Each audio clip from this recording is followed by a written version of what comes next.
Good evening, morons. Good to see you, all four of you. Well, all four of us that are on the screen at the moment.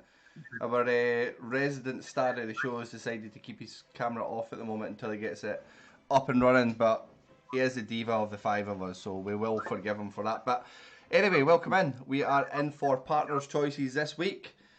How's everyone feeling? All good, thanks. Good night. Happy days, I'm keeping happy up a days. good spirit. The last week I'm staying in a good mood. I'm not letting you take me down again. Well, it's not us that we're worried about here. It's more about the partners' reactions to us reviewing movies and their choices that I'm worried about. But we are here to talk about Almost Famous, whose partner was that? That was mine. That was Hunter. Believe it or not, Hunter got a partner. That was you'd all be shocked to hear that one there. And his partner's not Daniel, which we've alluded to for a long time now.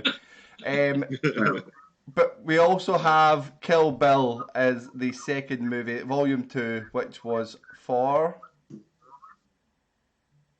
Try to lead you in here. That was it. Ellen picked that one. Also, people will be surprised to know my partner's not Hunter. Yep. But yeah, Volume 2 was her pick. There we go. So Almost Famous and Kill Bill Volume 2. But first of all, we'll just let you know what the results were. Again, give you a quick reminder of last week's movies that we watched. Do you guys remember? 300 in Pirates. 300, yeah. 300 in Pirates. Somebody's already forgotten what they were straight away. So Pirates Caribbean, the first one, the Precursor of Black Pearl, and 300. So first of all, Pirates came in at a 3.05, scoring it 31st on our leaderboard, and 300 came in at a 2.05, making it 48th on our leaderboard. So I won't take you through the top 10 as they haven't changed. It is still the same. So this week, guys, I think we should start off by talking about Almost Famous. Does that sound okay to you guys? I bet you want to go first, do you not? Well, before we do that, first of all, I want to ask, did we all watch the same version of movie? No, I ended up watching the one that I rented. So we got a message from the star, Sean, earlier today. Sean, what version did you watch? The extended version. Who else watched the extended version? I watched the extended version too.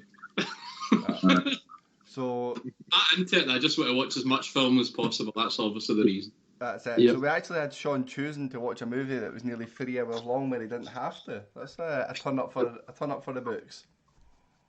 But wait, how much? It was not by choice, trust me. One you watched? Well, that I watched, 2 hours and 2 minutes was the one that I watched. Aye. There's about an extra half hour. That's shite. That's annoying.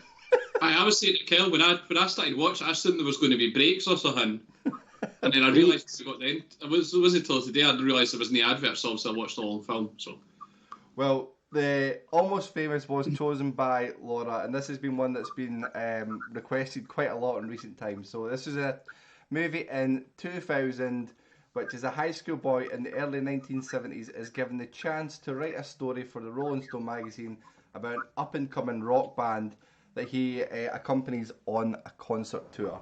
But I was going to start kicking off this one myself, but I've had time to digest my thoughts. I'm going to pass it to Hunter first, because it is coming from his place, and I want him to give us his thoughts and Laura's thoughts as well at the same time. Aye, well, I'll read it out. I've got a review that she did send over to me the other day, so I'll just need to try and find that out now. So, you would think, guys, you spent half an hour beforehand getting everything pre-ready for streaming. I know. We don't really, we just chat shit. That part is never for getting ready. Essentially, I sit and prep stuff for half an hour. So what Laura has said is that it's one of her favourite movies. It's got an amazing soundtrack, some iconic scenes and quotes, and one of her favourite characters all time with Miss Penny Lane. It's an amazing coming-of-age movie about following your hopes and dreams and the love for music, and the amazing, cool, quirky characters that lived wild and free and rock and roll lifestyle that the 1970s offered. She also loves Frances McDermott character in this, and obviously she won the Oscar for it that year as well. And even she says she loves all the characters, even though the flaws, but she did condone the borderline non-sync behaviour, which was being alluded to a couple of times in the film as well. And she just, guys want to be the rock stars and the girls want to be Penny Lane, and that was her thoughts on it. And she was possibly the one who scored at the 5 on Instagram, I'd imagine, as well. Well, I do it. Listening to that one now, I'm actually feeling really, really sorry about how I'm going to review this movie. And I'm a bit concerned, but I'm going to slag it off to start with. So Frances McDermott was nominated for Best Supporting Actress, but never won it. I'm sure she won it. No, her and Kate Hudson were both nominated for Best Actress in a Supporting Role, but they didn't win it at that point. While you tell us, Hunter, your thoughts on it, I'll find out who did win it. Right, I am also kind of, maybe not to the same extent, but I'm also going to echo some of those thoughts from my good lady as well. As I had never even seen this film, I doubt I'd even heard of it before I met her, and she was like, you need to watch it, kind of badgered me for ages, and eventually got into watching it, and I enjoyed it. I mean, it's bittersweet in places, obviously, the way it sort of builds up towards the end, and Penny sort of takes the overdose, and it does have some proper heartwarming scenes as well, or obviously the scene where they were singing Elton John on the tour bus as well. I didn't know, I can't fault it in many ways at all. It's just good, honest, fun, tugs on your heartstrings, and it also can make you feel happy and warm inside at the same time as well. So, Laura, if you can just remove your hand from Hunter's back, stop him speaking, and we'll get Hunter's thoughts in there as well. So, I think this scathing report that you got back from your Point Break has influenced your thoughts on this movie. No, not at all, not at all. I think you were taken away for a weekend in a hotel this past weekend, weren't you? Were you getting bribed? No, not at all. We actually sat and watched it on the Thursday night. We watched it together. Well, I want to jump in because I did not like this at all. I'm going to caveat this with saying I'm not arsed about music. I have no real interest in it. Nothing really involves me. I don't care for music that much. But this was boring. I found myself an hour in thinking how long's left and pausing and checking how long I had left. So I'm really glad I didn't watch an extended version for that extra 40 odd minutes that was included in there as well. I don't know, I didn't like the young boy. I didn't think he was very good. Oh, the star's here. Welcome in, Sean. We can see you. Oh. That's it. We can actually get started now. Windows Sean's 98 here. is finally caught up to 2021. Fantastic. That's how long dial-up takes to kick in, Sean, isn't it? That's been since. I'm even going to. Anyway, just do what you're doing. Didn't want to listen to me talk about a laptop. So for me, I didn't really. There wasn't really much in this that I enjoyed, to be honest. I can't even remember the main actor, the main guy for the band's name. I just keep referring to him as fake Ashton Kutcher. He's just desperate to look like Ashton Kutcher. Couldn't see past that when I was looking at him. I didn't think the wee boy was a particularly good actor. I didn't think he made any impact on the scenes. Penny Lane was probably the most interesting person in the whole thing. I don't know. I didn't really know how much to say. I just found it really boring. The only decent bit in the whole movie was on the plane when they thought they were going to die, and you see there was a bit of excitement there, and I don't know, you got to see their characters a little bit better. But other than that, I thought it was quite flawed. And I get that it's like a semi-biographical movie. It's not quite what happened to the guy, but it's all influenced on it. But even when he goes to interview the band and then ends up with another one, I just thought it was all a bit stupid. But it's hard to disagree with the storyline and say that storyline's poor because it is based on someone's life, so you can't really pick up the storyline too much. But I just felt that it was a bit all over the place, and we spent too much time looking at this 15-year-old with a really strange, weird smile that he constantly had on his face throughout the whole thing, irrespective of what was going on in the scene. The mum, she was brilliant, and she was really, really good. I did like her. But I don't really have much more to add than that, so I'll pass over to Sean and see his thoughts. Kind of similar to you. I didn't really like it that much. It didn't help I had to watch an extra half hour of it as well. We added That might have that. added actual storyline to it. It doesn't, man. Considering that it didn't really make the actual fucking cut of the film, I doubt it absolutely didn't. I bet just kind of similar to you. I didn't really like the wee boy. I just found him quite bland and kind of annoying, like an annoying wee brother that just kind of hangs about with you, but you didn't really want there, and your mum tells you just to look after him all the time, just do it with you and your pals. That's what it kind of reminded me of a bit. And I haven't even got a brother. But like, obviously because it's one of your pals' kind of girlfriend's choice and all that, you don't want to go in too hard on it and things. Didn't want him to get a hard time because we didn't particularly like a film, but it was just, I didn't really enjoy it. I just felt, obviously I'm going to say it's far too long because the one I watched was far too fucking long. But I would probably still had that feeling if I'd watched the 2-hour version. Probably about an hour and a half too long, I would say. It felt more like a just, I don't know, it just wasn't for me. Like the bit, and again it's the exact same as you, with the bit in the plane, I did find alright. I kind of, because it kind of perked me up a bit because I'm terrified of flying, and the idea of just sitting in a plane and it going absolutely mental and you think they're going to die and the pilot's coming through and telling them we might be okay, kind of caught my attention a bit. But apart from that, I just found it really, really boring. And as you mentioned there was a few kind of references to some nasty stuff. Also the scene where she was at her face on drugs and he tells her he loves her and then he kisses her. So that's not right, that. Should be doing jail time for that. Disgusting. But pretty, just very, very below average for me. I didn't like it. Well, just before we jump into someone else there, Hunter, just to answer the winner was Marcia Gay Harden for the movie Pollock. She won Best Actress in a Supporting Role.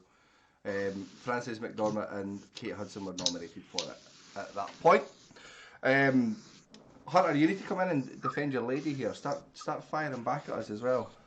I mean, I could probably understand why some of the thoughts have been like this. I mean, it is, for all that, it's not quite a chick flick, but it's definitely got some of that vibe about it in some places as well. So I can understand why it's not for everybody, but again, I can also understand it in the other sense as well, of why it can be enjoyed by so much. When I'd seen the way that Laura was sitting talking about it and whatever, and we were sitting watching it the other night, that you could enjoy it. I mean, any film can bring that to somebody, and obviously it's something that affects them in a way. So that's, I can see, I've seen it, literally seen it on both sides of the argument. But again, I totally take on what you are saying as well. And I think the biggest factor for me is the subject choice. I'm not arsed about music, so this whole following a band and like the groupies or the roadies or whatever they're called, it doesn't really hit home for me. So I can't quite grasp or get myself sucked into it. But I just felt that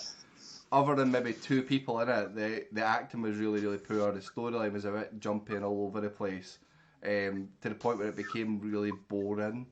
But I'll bring in Daniel. We'll bring in Daniel and get his thoughts. Yeah, normally I'm on your side, Hunter. Dunter is breaking up, guys. So, do you know what's happened? Like, since we started doing this, we've watched quite a lot of movies that I used to think that I liked when I was younger, and this is one of them again. That I've recommended this film to people for years and said, "Oh, you should go and watch Almost Famous," and now I feel stupid for doing that because it's not very good at all. Like, I mean, it's a shame. I actually found myself, I felt quite uncomfortable watching most of this. Like, I don't know what I enjoyed about it the first time either. You mentioned the things where it was like him kissing her when she's having an overdose, which is quite weird. There's also the three girls forcing a 15-year-old to lose his virginity. Yeah. Like, all a bit strange. I mean, it's not even that. That is technically gang rape. It's not going to be a gang rape. Fucking hell. Jeez. Aye.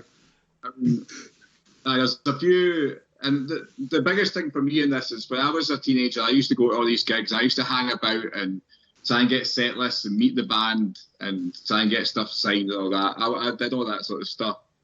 And maybe that was when I watched this, so I thought this was cool. But then you realise it's not really cool, it's just kind of lame. I'm just a bit of a loser. And the wee guy just comes across like a bit of a loser.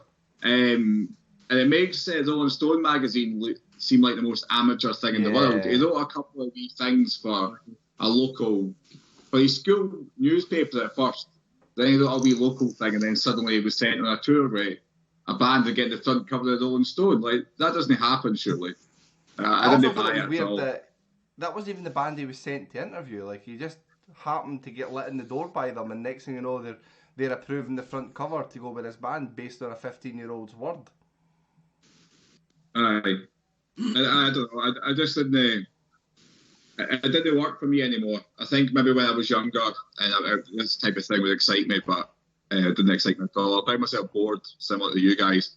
I do love Frances McDormand. I think she's by far the best thing in this.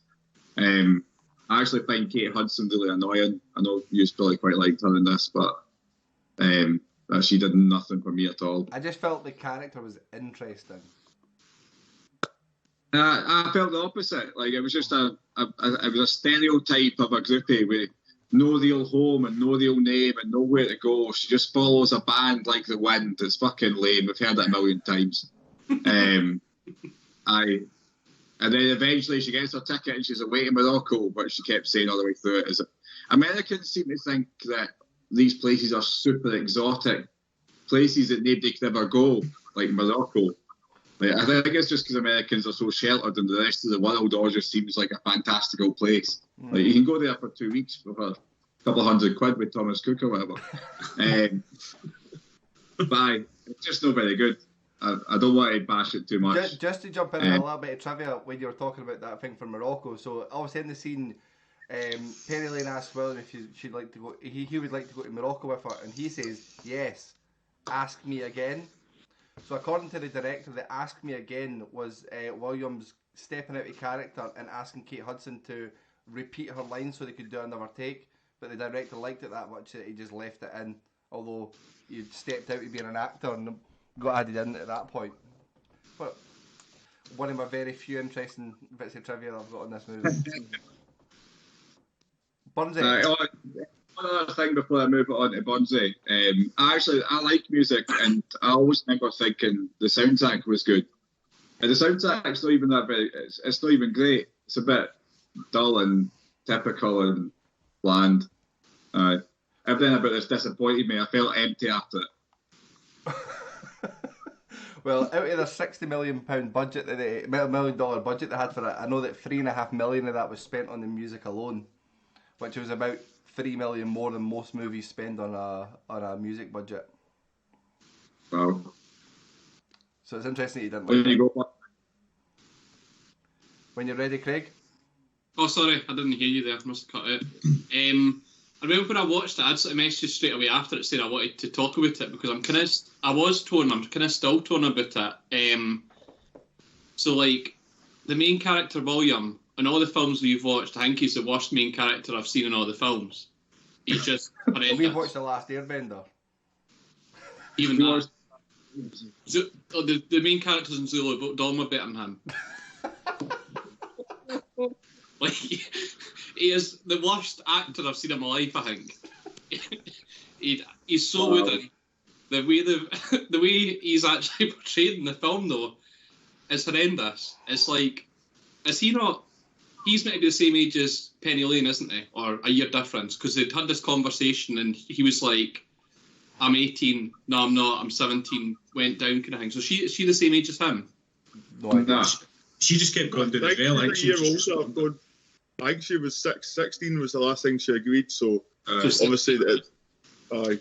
So like... Actually like 20 or something though. Like, I don't think she's actually that young. I think Right. he's definitely older. Aye, because she obviously alludes to being 16, but then they also mention how she was on tour with them being a groupie for the year before and all these other stuff. So Aye.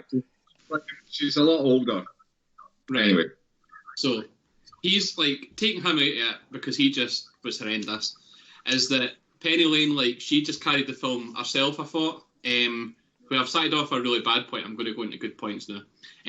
So Hunter's like, like, thank God, because I'm going to get it in the I neck know. this weekend. I know. I'm just waiting. I was hoping So that the that's love the one I triangle just was enough to making it get up on Bunty on side anyway. Sorry, Hunter, repeat that? I was saying I was hoping that when watching it the love triangle was enough to get Bunty on side anyway. But So, like, moving on to the good parts, it's like, although it was based in the 70s, which I've said before, like, even though that's only, 50-year-old now, is like, that usually is too much for me, but that didn't affect it at all. I didn't really understand what the point in William's mother lying about his age at the start, like, that just didn't add anything to me for it as well.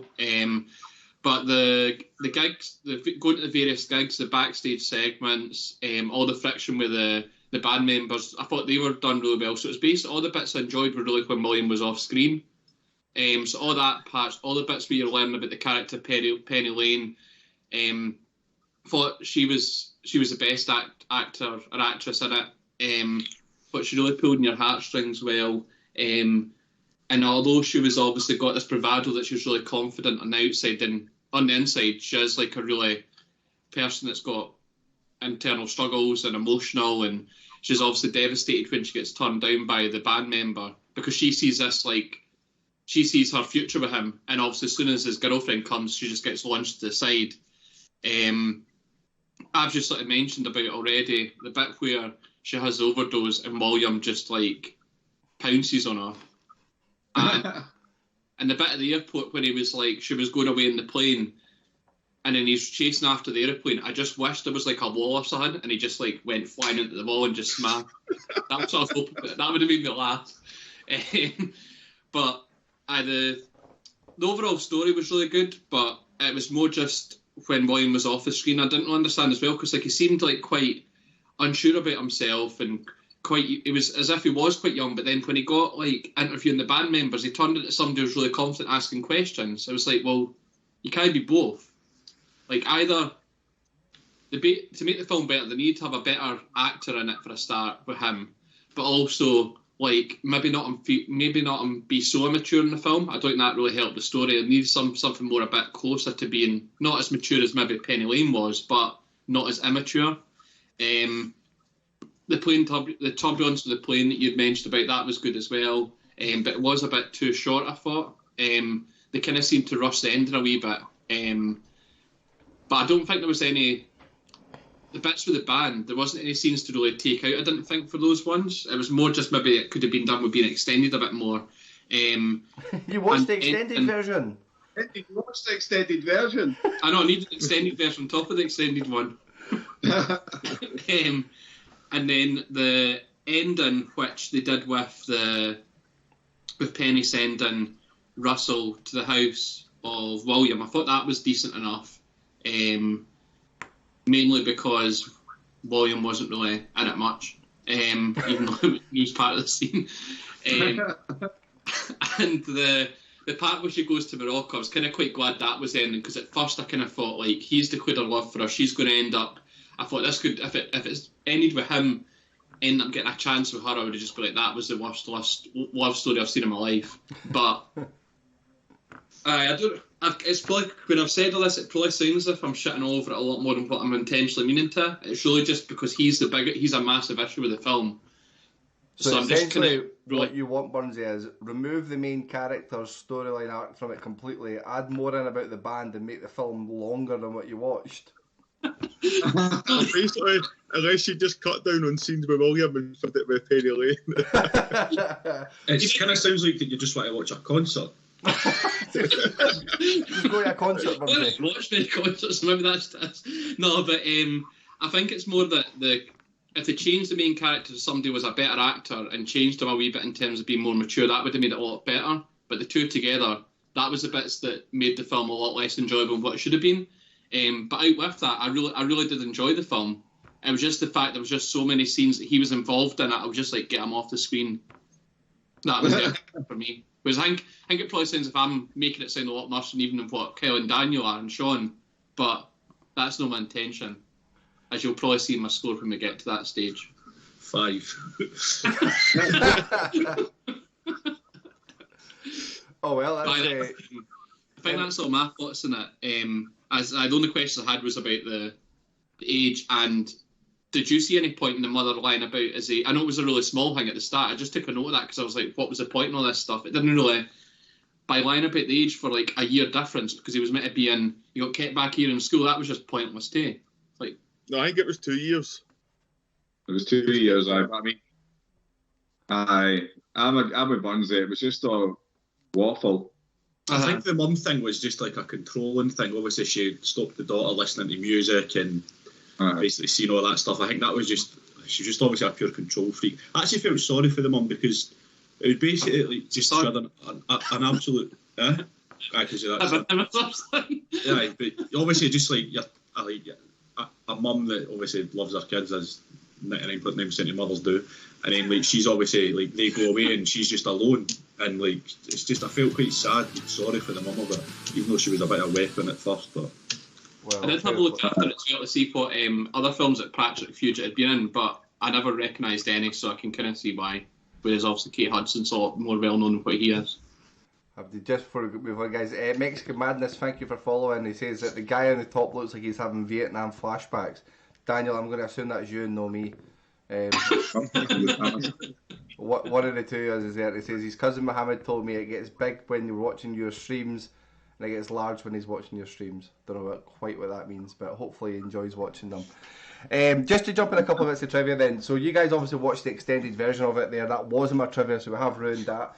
It was one of the very few bits I had, but there is an extended bootleg cut version called Untitled. So that's actually the movie name of it, called Untitled, with an extra 39 minutes of additional footage. Couple other bits in there was the role of Russell Hammond was originally written for Brad Pitt, but he dropped out saying that he just doesn't get it enough to do it. He didn't understand what was going on. No, Daniel makes a madness said it's me. I'm having Vietnam flashbacks. Yeah. That's you. Listen, I grew up somewhere very similar. So Brad Pitt opted out because he did not understand or get what it was going on. Other people that were linked for the role of Penny, Kirsten Dunst and Christina Ricci had auditioned for it, as well as just about every other female in that age bracket in Hollywood. But these are just some of the names that were closest to it. But prior to getting Kate Hudson having the role, Sarah Polley from Go, Splice and Dawn of the Dead, she dropped out and knocked it back. And then Uma Thurman rejected the role before it went to Kate Hudson. So Uma Thurman would have been funny having both her in 2 movies this week. Films, but yeah, we've kind of covered all the other bits in there about it being a semi-autobiographical movie that was based on the director's life. The plane crash itself, that he was involved in a near-fatal plane crash, he was actually travelling with The Who, and not the band, the Allman Brothers, who this is based on. Who? The Allman Brothers Band. Totally missed that joke there. Oh, never mind. I'd skipped past that. That's why I didn't click at that one there. you still not got it. I did get it. I did catch it. Go for the scores. Let's score it, yeah. So Instagram, what did Instagram bring this in at? Instagram gave this a 3 out of 5 overall, which is Instagram's normally quite generous, so that's quite low compared to what we normally get. And we'll that start... also at 5, so someone put a 5 in, did they? Someone. So Hunter, I wonder who that someone was. Did Laura give you a score specifically, or are we going to take the one that he was put on? She actually did. She did. She gave me a 5. So. Well, Hunter, to go alongside Laura's 5, what are you going to give it? Now, this is based on your love for Laura. Yes. So, again, I maybe have a bit of an emotional attachment to the film. A, because it's one of Laura's favourites, and B, because I love my music and I can relate to some of the stuff that they're going through on that as well. So, and I'm still a big overgrown man-child at times as well, so I still like to jump about doing the front of gigs and whatever else. So for me, I'm going for a 4 for this film for me. I know it's going to probably be the highest at the lot of us, but still, I enjoy it, so 4. 4 then from Hunter. We'll come to the other half of Dunter. Daniel?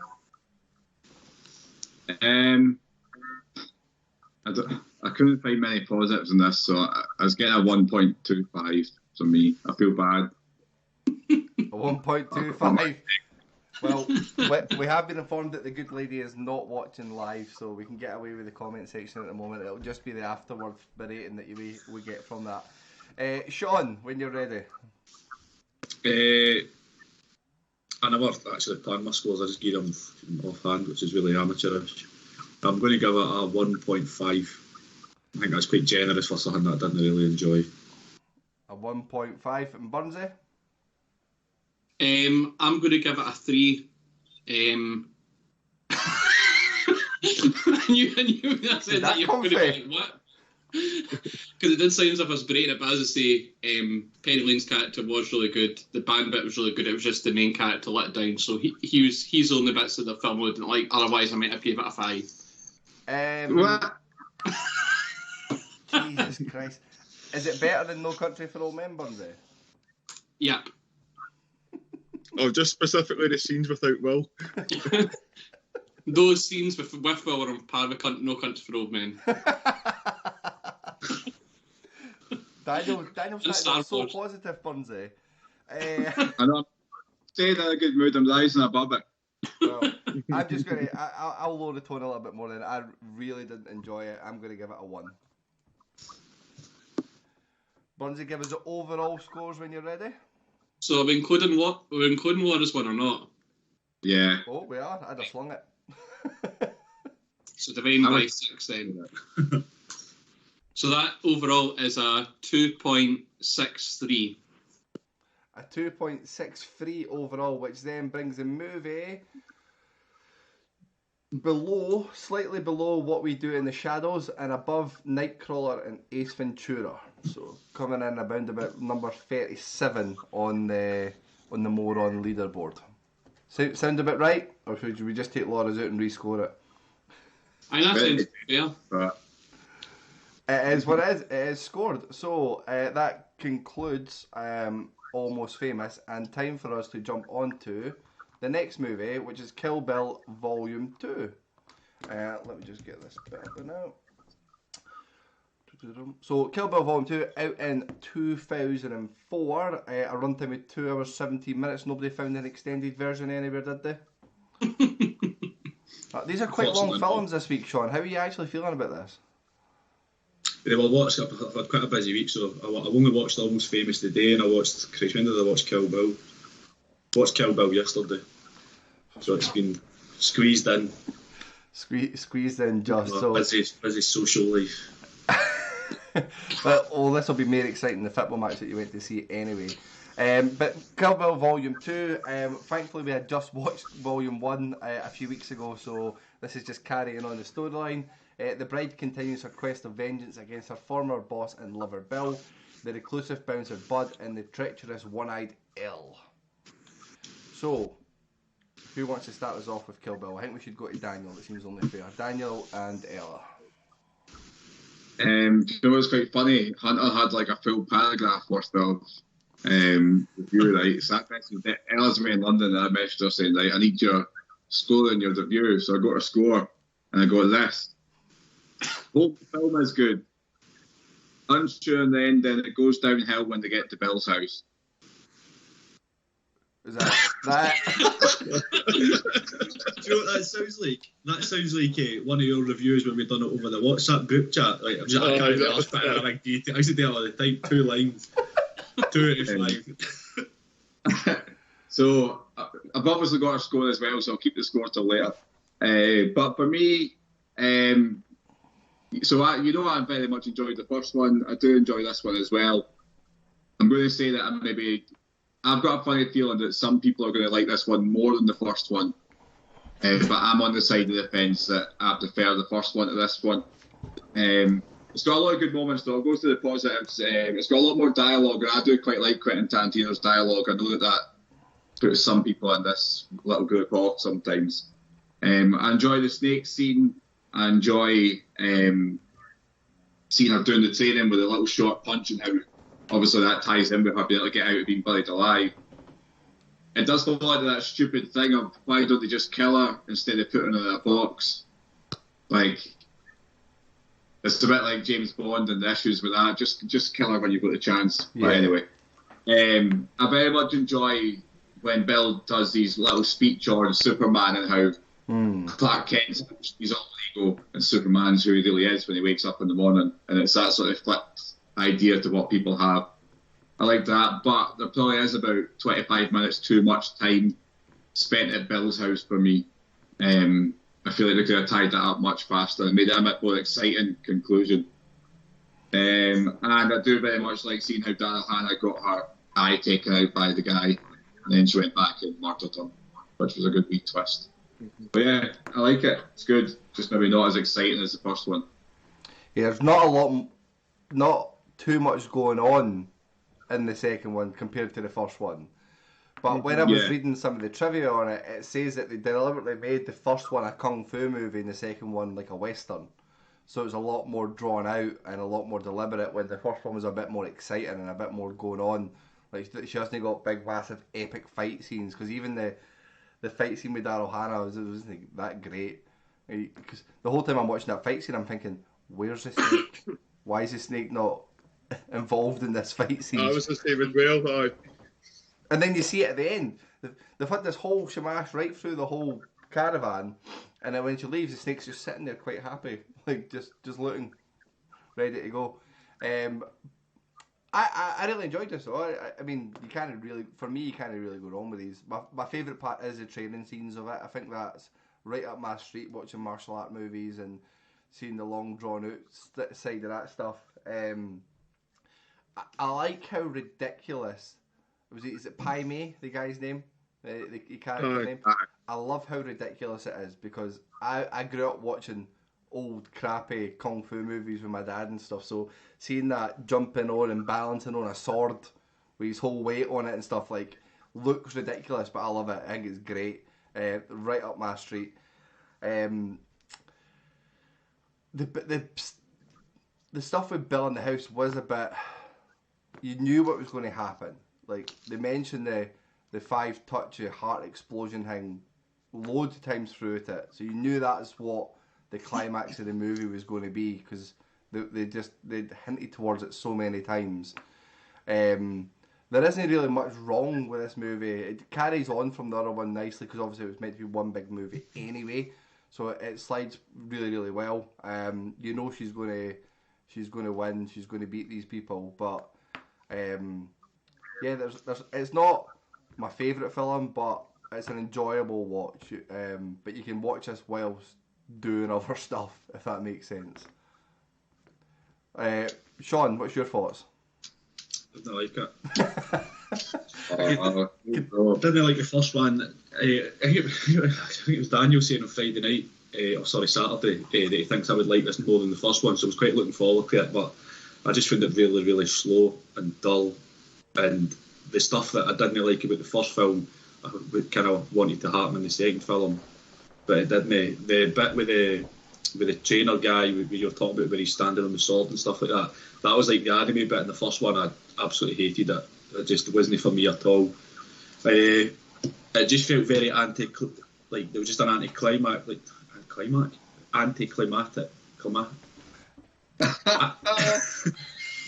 going to hang on you and wait till you get it right.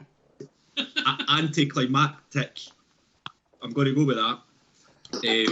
Obviously, the film is called Kill Bill, and the 2 films leads up to her trying to kill Bill. And like when she's in Bill's house, it was just like it just was shit. I just thought it was shit. And again, the whole feet thing just really, really, really.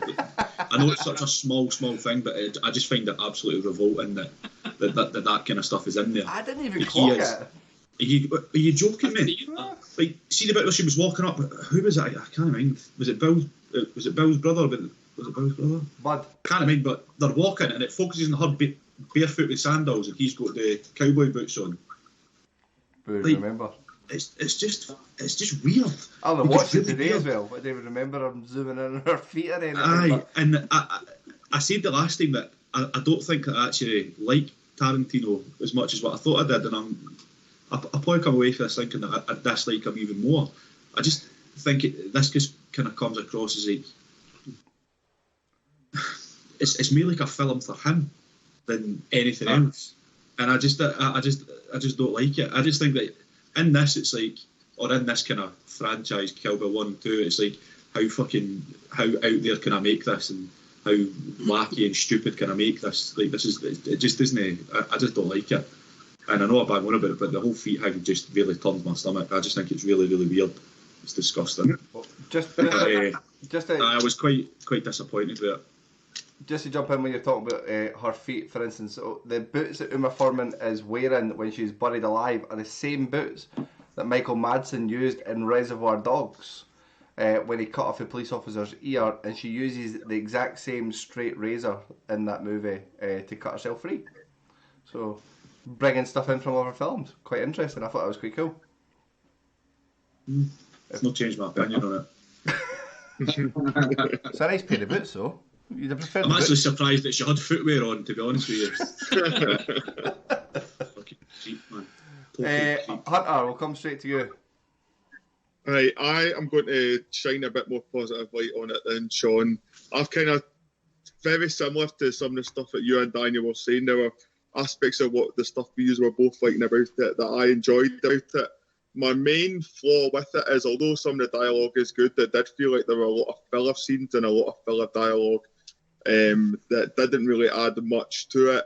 My preference would have been to, I know Sean would probably hate this, but see if it was just one big movie, like maybe the first one, just tie it on to one movie. I think it makes for a much better view. You can still have all the aspects of it. You can maybe change some of the scenes about some of the sequence of the story and make it a lot more enjoyable. But I didn't dislike it at all, but I just felt like there was a lot of filler in it at time. As you say, Kyle, when things I've written down, you know it's going to be the 5-point pressure thing. That's going to be the fear de resistance at the end.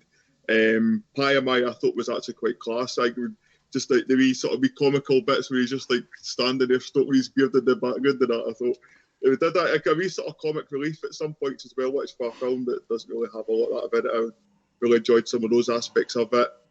And as I was saying, but you know Bill's going to die because the films are called Kill Bill, so there's no big shock or twist or anything coming towards at the end. And we always knew that our daughter was alive from the first one, so there was no big reveal. There was nothing to keep you on the edge of your seat during that final. As you say, it's not even the final scene, but that build up, which is meant to be the big crescendo of the movie, it just gets let down, I feel, at that point. But again, I still enjoyed it, but I do wish it was just one big movie rather than two. It makes a lot of sense when you say it like that, because it doesn't really separate into two separate movies. Obviously, it carries directly on. It was in a quick time frame from when it was released, a quick time frame for us watching it as well, so it's still fresh in our memory for the first one and the second. And there is a lot more going on in the first one that makes that stand out more than this one. It's annoying me because I can't even remember what I scored the first one, so this is going to be interesting when I score the second one to see if I'm even remotely close. Burnsy, what's your thoughts? So there's bits of this that I liked more than the first one and bits that I didn't. So, like, I liked this one more in terms of there wasn't just constant fight scenes, which I think I said the last time, which I did struggle with in the first one, because although the fight scenes were good, it was just a bit too much for me. I thought the opening scene was done well in terms that, although it sort of gave you remind you of what happened, there was also bits that it wasn't just a repeat of the first, like bring you up to speed. It was kind of like saying, "Oh, this was what meant to happen at the wedding." Went through it really quickly in terms of who the husband was going to be, because you didn't. Although like they got shot at the start, it was just she got shot and moved on. Whereas it kind of reminded you, but also it sort of gave you extra insight until obviously Bill had showed up at the wedding, because you never obviously saw him in the first one to the end.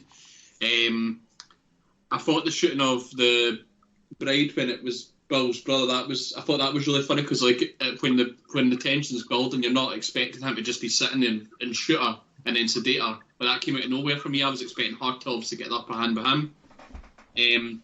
But after that point, the buried alive scene in that, and then going back to that the buried alive scene, that just shouldn't have been in there for me at all. That just bored me. But it's just because it's not my kind of thing. Whereas I know that I knew you would enjoy that, Kel, and the martial arts bit as well. That just I completely switched off at that point. I really struggled with that. See, that was maybe 20-25 minutes long. Like, I was just completely lost. Oh, not lost in terms of not understanding what was going on, but I was just desperate for those scenes to end. So, just to jump in, Birds with the buried stuff, I've actually got my notes here about the buried bit, because for me that's one of my worst nightmares. Like, buried alive in there, needing to get out, burying yourself through all that dirt and stuff, gave me the absolute fear. So I found myself getting like a hot sweat going on watching that, and it reminded me of, if any of you have seen the Ryan Reynolds movie Buried. Aye, man. I think that's absolutely excellent, and it's just a whole movie, Burnsy, of this guy buried in the ground for the whole length of it. I might have worded that wrong, so it's maybe just more because it was linked to the martial arts bit instead of actually the buried bit. But I know they had to do something to get her out, but because it went to the martial arts bit, like that full bit, I was just like, I've no interest in this bit. I know it linked back further into the movie when she kills Bill, but that just completely just bored me. I wish we had, to be honest, I wish we had a little bit more insight as to why he taught her that 5 pressure point thing but nobody else, and why did Bill not know about it, and why was that kept secret from him and stuff, because obviously it didn't teach Elle, and you get the conclusion of why Elle killed him later on, but there was obviously a big time gap in between there. So he obviously hated the bride when she got there, and he was total harsh on her. So how did she win him over? Why did she win him over? Why did he let her into a little bit more secrets than the others that Bill was sending? I felt like it was missing that. I would have taken... I sounded hinted at a wee bit, because it was more that it showed you're obviously really struggling, and then she was like, when they were at the table eating and stuff, and then she, like, her hands are absolutely just done, and then she couldn't eat, and then he was like, no, you need to do it, and then she eventually just like managed to. So it's obviously just she had that perseverance to keep on trying and trying. That's why I was assuming that he did teach her everything, because it was she didn't give up, whereas maybe the other ones all gave up eventually, whereas she was just determined, and which comes across in her character, really, guess, because how determined she is. Obviously, like, if some other people are buried alive, they'd probably just been like, there's no way I'm getting out, whereas she was just, obviously she's been taught that kind of stuff, but she does have that character that it's just that she will just stop at nothing to get what she wants and get revenge for whoever as well, I thought. But I know what you mean in terms it wasn't obvious, because they could have put something in there that did show. I just feel like it would have been interesting to see, and obviously it hints towards that's going to be the conclusion, and we've all said that we knew that was going to happen when it comes to the end of the movie, because I've mentioned it a few times.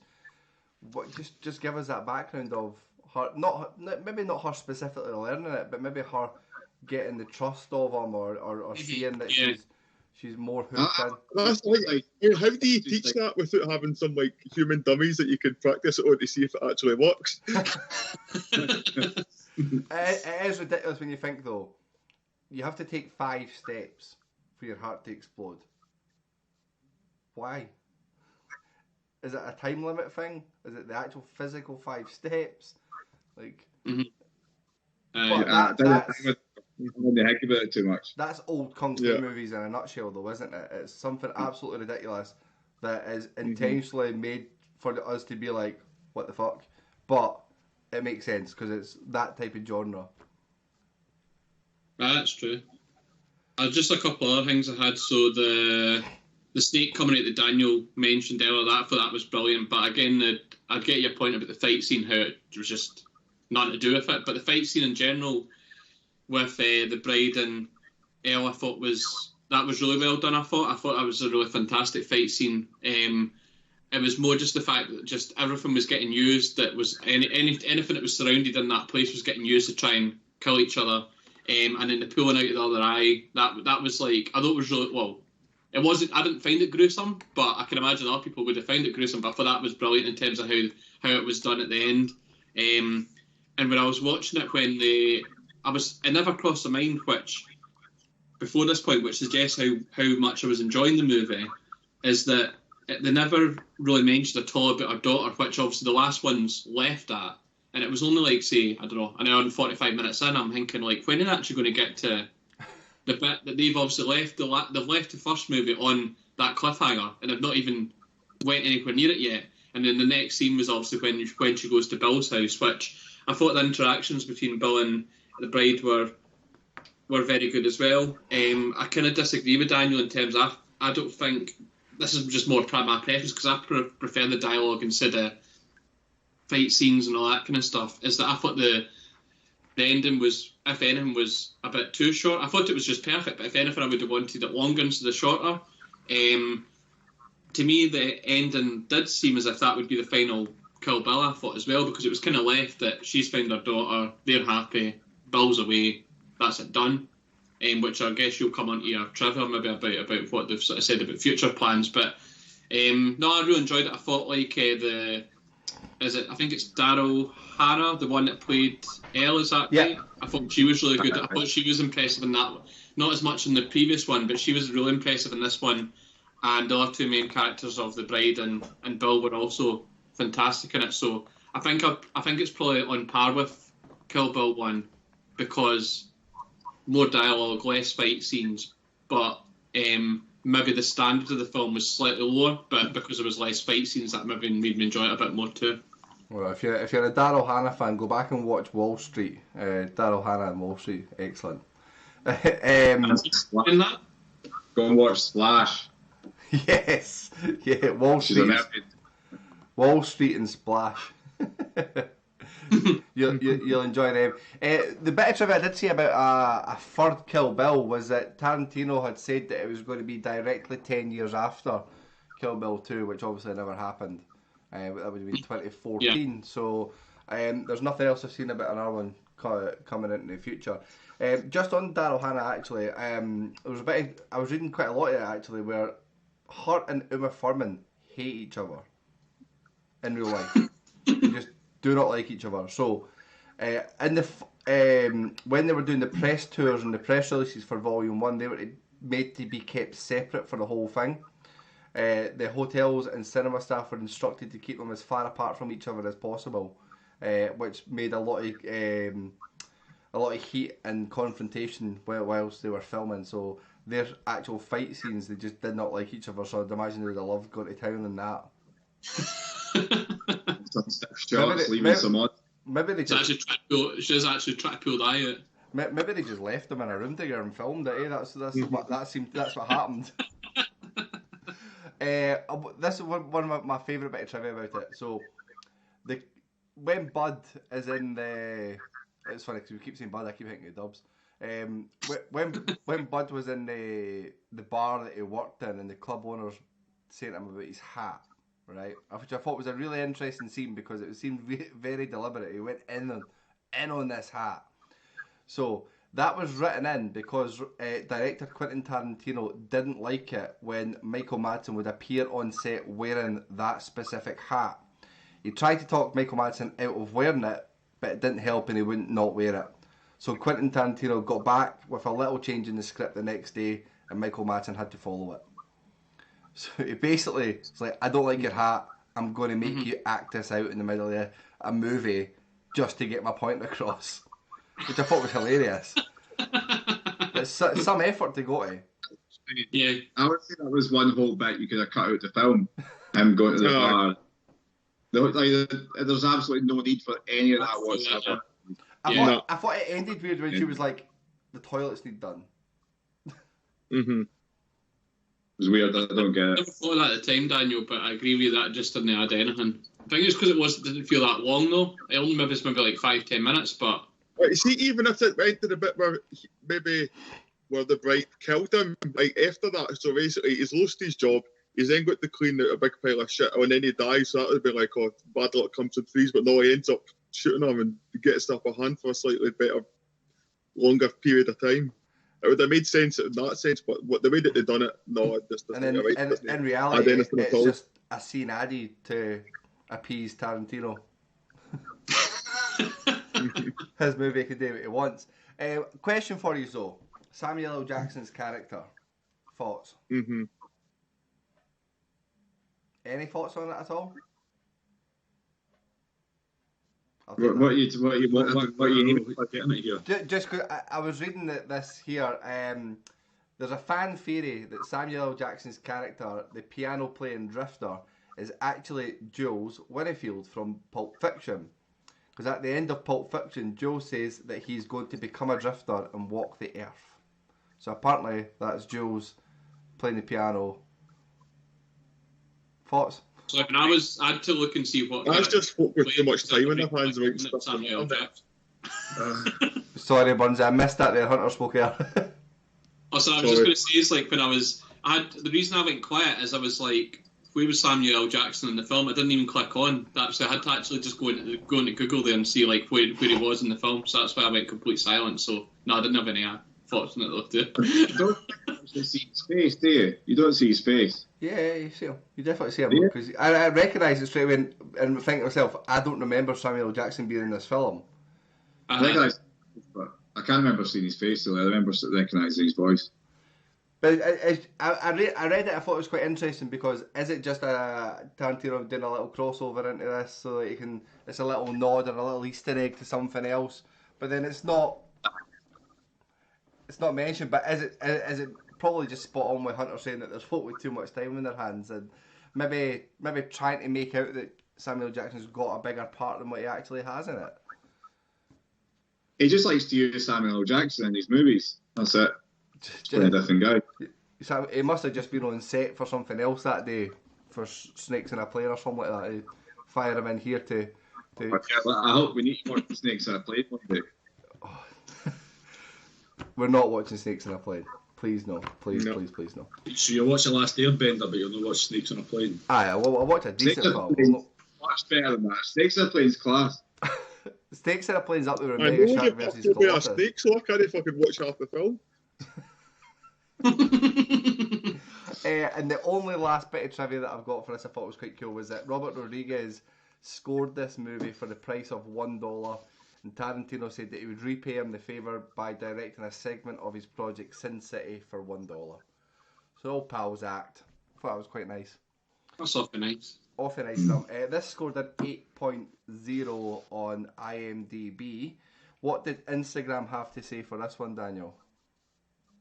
This got a slightly better score than Almost Famous. It got a 3.6, which is quite a bit lower than the first one got on Instagram. On Instagram, well, the first one, in fact, I won't tell you what the first one got overall. See what your memories are. Let's start off with Ella's score. So after a very long-winded review, got a 4.5 as a score. A 4.5, Daniel. You cut off a wee bit. 4.5. Cool. which ironically was she used about 4.5 words to describe it, so makes sense. Daniel, we'll come straight into you then for your score to back up your lady. Yeah, I do still like this. It's good fun to watch. I don't get anywhere near as much enjoyment as I do for the first one. I like the over-the-top scenes. I like the bit with Lucy Liu and all that. All the bits I remember for Kill Bill are from the first one. Like the iconic moments in my head. But it's still good. It gets a 3.75. 3.75. Sean, you had some really good things to say about this. A 5 for the feet. Even remember what I scored the first one, so I need to be careful because obviously I thought this was worse than the first one, so I'm just going to give this a 1. Jesus Christ. It's just no for me, guys. I don't like it. Guys, if you want to scroll back in the clips and see if Sean scored the other one higher or lower than this, then tag Sean in it. I must have done. I think you've got to stay for a 1. Everyone's girlfriend is going to hate Sean after this. Actually, I was Well, sitting thinking Mistress has already this. fell out with him. She watched last week's video and was astonished that Sean put Pirates of the Caribbean as the best Disney film ever. Get her on, I'll discuss that all day. Absolutely is. But I was just thinking the day, like when I was watching Almost Famous, I was thinking this is another negative review. Like I must just be the most like depressing person in the world to watch because I'm a guy who's reviewing films on a Twitch channel that turns out he doesn't actually like films. There's been about 5 films in the past 6 weeks that I've said I've enjoyed. Okay, hell. Well, to be fair, the feedback I got from from my partner is that we're all just negative, but she keeps bringing up the Up week. So we had some friends over earlier, and she had a rant about them about the Up week, which was what 2, 3, 4 weeks ago or something like that. Just get over it. Still. Ironically, I wasn't even on that week, and I liked Up as well. That's one that I did enjoy. Thank fuck we've got good. Oh, no spoiler, I'm not doing it. Hunter, you're next, mate. Oops. I am going to go somewhere in the middle. I can't remember what I scored the first one, but I'm thinking this might be slightly less than what I'd scored at. So I'm going to go for a 3 for this one. But I do have some interesting trivia that I was going to share about the. Well, it's not really trivia, it's just like common facts. I was on a health and safety course last week, one of the day, and the guy was talking about, there was a thing on it about what happens if you get buried. And what he basically, the analogy he has, what you see the whole thing about escaping up, that only happens in Hollywood. See, even if you're in a bag of sand that you can go buy through Beatsons or B&Q or whatever, and even if your head and your full airway is open above this level of the sand, the minute you take a breath, that's it, you're suffocating yourself. So there's no way she could have escaped that if that was actually real life. Hunter's version of the film would have had it in half an hour. She could have died in that box, Well, that's it. Maybe Bud's character had done the same health and safety course, and he can't. That's what happens. Exactly, that's it. That would have been a wee change to the title of the movie. It'd be like Not Kilt Bill. A 3 for Hunter. Hunter, I'm going to match in that. I wrote down 3 earlier as my score for this, so no much more to say in it, and we'll pass straight to Burnsy. I'm also going to give it a 3.75, which is what Daniel scored at, which I think was also slightly lower than what I reviewed the first one, I'm hoping, because that's what I'm going with. And that was divided by 6, sorry. So that's a 3.17, sorry, overall. 3.17 for this movie. It was actually quite low scored, actually. We'll blame Sean for that, as we normally do. Yeah. This movie goes slightly in front of Hot Fuzz and the Avengers, and below Spirited Away, which is criminally low on the leaderboard, which Spirited Away is sitting at 26 at the moment. So the Kill Bill Volume 2 will come in at 27th. I think both of them are a bit low. Spirited Away, I mean, to be honest, it's Sean's to blame for both of them. Sean hated them both. Add that to the list. Because I had to look, Killers, I'm sure the first one was 3.75 for Kill Bill, is that right? Kill Bill has got a 3.85 sitting 12th on our list. Alright, okay. So, joint 11th with Trial of Chicago 7. Right. That is a wee bit lower. But... There we go. So that does bring us to the end of these 2 movies. So I think I think Hunter's going to have some explaining to do to his partner. Maybe tell her not to watch and just tell her we all gave it a 5. Save your bacon a little bit. Can we just make a mock leaderboard with the top 10 and then she'll be happy? If she's going to watch, then just tell her to listen to my scoring up my review, because she'll probably hate the review but know the score, so just tell her to do that. Just clip Burnsy a little bit and send it to her, say we had like a 1-minute stream. That was it. No long at all. There was a bit where Bundy actually scored at a 5, but he mentioned if it was the farewell, so we'll just clip that bit up when Bundy get it a 5. Well, listen, guys, we are going to be adding in the 2 other movies that did miss out from the partners' choices, so we still do have A Fault in Our Stars to watch and Deepwater Horizon. I do believe that we're not going to start that next week, as we have going to mention what's coming on in a little second, but we will start that the week after, so that'll be the next 2 weeks after. Next week we'll have 3 movies each week that we're going to watch. Just as we jump on to talk about next week, just change this over. There we go. Next week's movies are on the screen. So these movies were selected by Chris. So Chris is joining us from next week. We have got Terminator 2 and Goodfellas. Boys, what are we thinking about these 2 movies? Thank fuck. Buzzing for Absolutely. One's like. Well, we're looking for, again, Terminator. We've seen Terminator 1, so that is a really good chance to see the second one. I mentioned at the time when we watched number 1 that I think number 2 is better. So I'm really... Terminator. I'm really, really eager to find out the thoughts on thoughts from everyone else from it there. But just to give you the details of Chris at the moment on our screen, as you can see here, Chris is from the Instagram channel What We Watching Tonight, where he reviews films on a daily basis. I was sitting reading some of the reviews that he did recently, and he actually got me. I didn't think I'd ever be interested in watching this movie, but the movie Free Guy by with Ryan Reynolds. He did a really interesting review on it to the point where I think I might need to go back and watch this. Has anyone seen the adverts for it? Yeah, the one that's at the cinema. Yes. I've seen the trailer for it and that. So I've seen the trailer for it and thought it just looks like it looks crap, but the review that Chris put up on his Instagram was dead interesting, so I'm certainly going to get a watch just to see if it matches up to what he was saying. But yeah, that is next week. I incorrectly mentioned last week that he would be joining us this week, but it is next week. So it is, I believe, the 4th of October when Chris will be with us. I think he might be here in the chat anyway, so if you've got any questions for him, please pop it in. But we are back onto normality for wheel spinning. You guys will be glad to hear. Sean, is there any you're worried that's going to pop up on the wheel? You added some shite during the week. Basically, that should be the over 3 hour segment for Sean. That's all he needs to be worried about. Oh yeah, Sean will hate that. That's it. So we've added some new. I hope it's not that.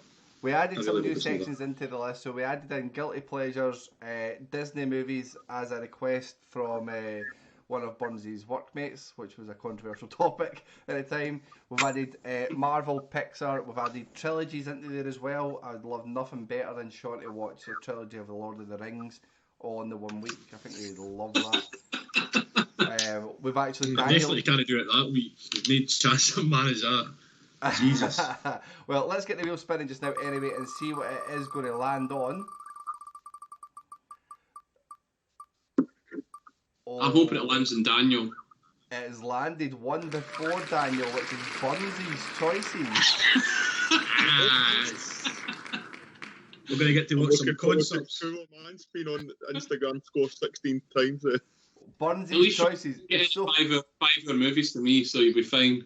It was interesting because when we first said about putting our own choices at Bunsy, was like, oh, like I'm not really that fussed. Don't put me on. I'm not wanting in there. But now he's a right wee horror fanatic. He's into his love triangles. He's Vera Farmiga movies. I'm interested to see because it's going to go a step beyond. There's only one Jimmy Grimble. That might be one, so no. I'm looking forward to watching Goal. Yeah. Goal 1, 2, and 3. Rush for the final 2 for Bunsy.